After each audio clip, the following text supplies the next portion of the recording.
Bonjour à toutes et à tous, je me présente, je suis Marie, j'ai 45 ans, je suis la maman qui a 16 ans et demi aujourd'hui et qui a 11 ans.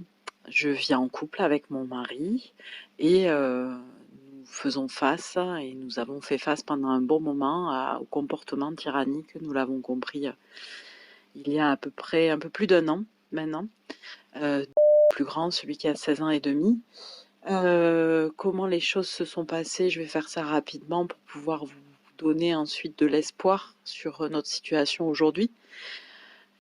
En fait, était un enfant à haut potentiel qui a toujours eu des difficultés à l'école et des difficultés, je dirais, de relations sociales, mais jusqu'au moment en fait de sa troisième et du confinement, ça a été plutôt facile à gérer, pas vraiment difficile. On avait une éducation aussi assez stricte et donc du coup en fait il n'y avait pas vraiment de marge de manœuvre pour lui pour sortir un petit peu du cadre, donc on a réussi quand même à ce que les choses aillent bien. Il a eu une scolarité en termes de niveau scolaire plutôt excellente. Et en troisième, en mars 2020 est arrivé le confinement. Et ça a été un petit peu le début de la fin pour nous. Ça a été assez compliqué parce que en fait, il a décompensé un petit peu les troubles qu'il avait déjà et qu'il arrivait à gérer, mais suite au confinement, pas vraiment pendant le confinement, mais suite au confinement, ça a été très compliqué de revenir au lycée, donc d'arriver au lycée, de les relations sociales, les cours, la scolarité, tout ça, c'était plus gérable pour lui en fait après le choc qu'a été quand même pour nos jeunes et pour tout le monde un petit peu ce confinement.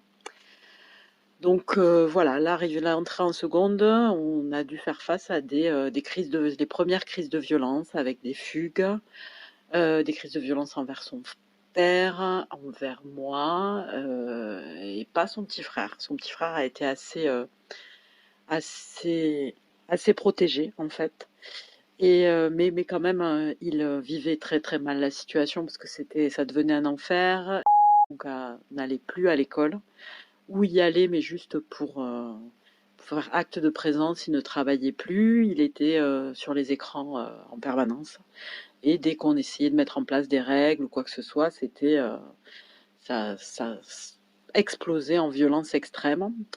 Alors ce que j'ai fait moi à ce moment-là, j'ai déjà découvert l'association en novembre, donc assez rapidement après que tout ait éclaté, en novembre 2021, et ça a été vraiment très important pour nous de pouvoir voir qu'on n'était pas les seuls, qu'il y avait des méthodes, il y avait des possibilités pour sortir un petit peu de tout ça. Donc ça, c'était vraiment quelque chose de très important. Et parallèlement, j'ai mis en place assez rapidement des façons de réagir, je dirais, à sa violence. Dès qu'il fuguait, j'allais à la gendarmerie une demi-heure après je voulais absolument avoir des papiers, voulais absolument pour pouvoir être cru en fait, et aussi pour lui montrer que il pouvait pas faire ce qu'il voulait et que c'était pas possible et que derrière il y avait des conséquences.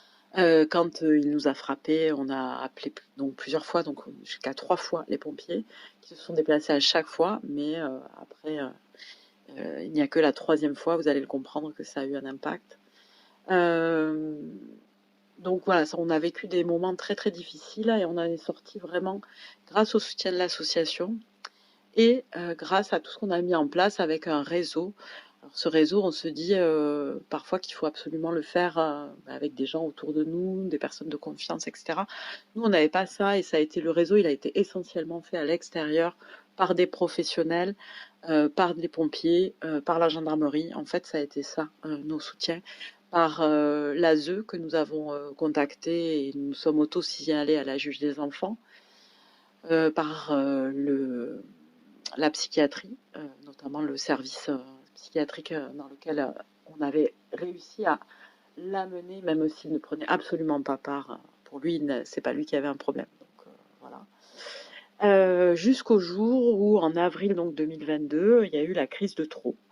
Où en fait, effectivement, là, on s'est repris des coups et où j'ai appelé les pompiers en disant que mon fils faisait une crise plastique et il fallait venir le chercher. Donc là, ce sont les pompiers et les gendarmes qui se sont déplacés. Et les pompiers, cette fois-ci, ont dit non, mais là, c'est bon, normalement, on va le garder.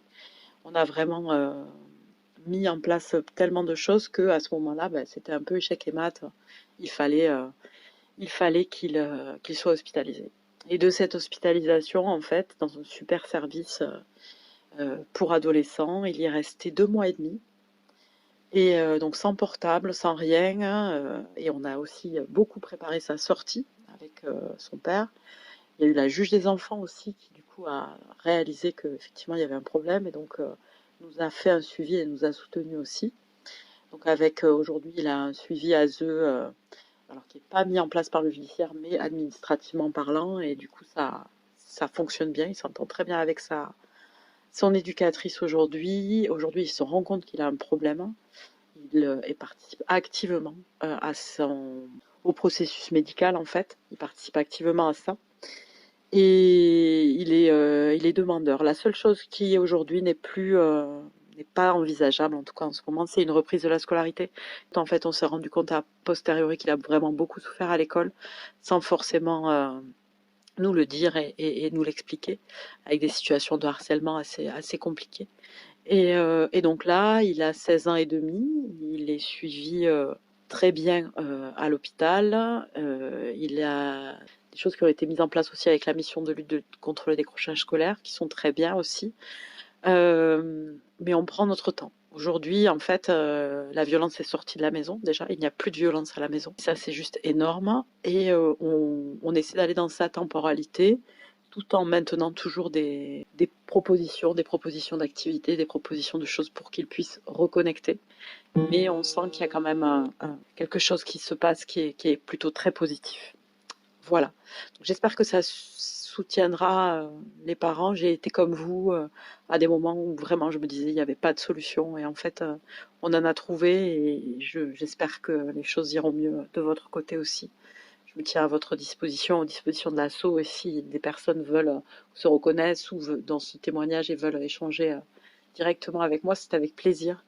N'hésitez pas à demander mes coordonnées auprès de l'association. Voilà, je vous souhaite tout plein de courage et on est avec vous et vous n'êtes pas seul. N'ayez pas peur surtout. Des solutions, il y en a.